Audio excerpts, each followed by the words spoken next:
Well, Booth's going to take, Booth's going to take a little bit of time to get to where he needs to be. It's unfortunate, and it's. I guess there's any consolation is that it happened earlier in spring, where he'll still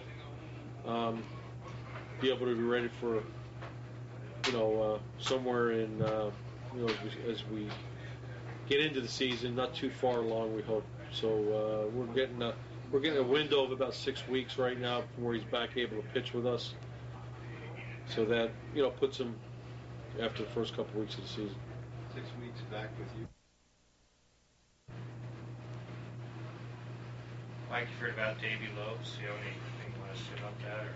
Yeah, our thoughts and prayers are with Davey and his family. It's starts to touch home when your teammates are starting to have some of the physical issues that are out there, and Davey's in great shape, and hopefully it'll translate well into whatever surgery he needs, whatever recovery. And our thoughts and prayers are with Davey and his family that he can get over this and keep it behind him for the rest of his life. Teams in the American League that holding running game. I think the Yankees have done a terrific job against us anyway of controlling some of the things that we need to do, and starts the pitching staff, and Jorge Posada the last 2 years have been throwing the ball extremely well. I think he showed it in the playoffs in 2005 that he really I think that he took it as a challenge and did a terrific job against us. Some teams are going to have a philosophy of really just trying to keep it in check.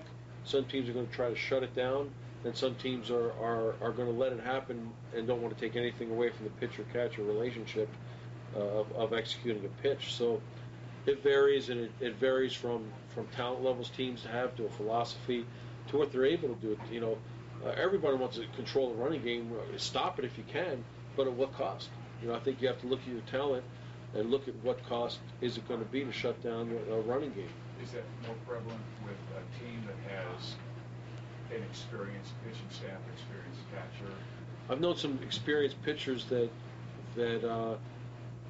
are much more comfortable just in making the pitch as opposed to stopping the running game. I've seen some experienced pitchers that have evolved into a little quicker release, but still having a load and not taking anything off of their pitch. I think that's the optimum is, if you're taking so much off of your pitch to try to control a running game, well, that offensive team has already won.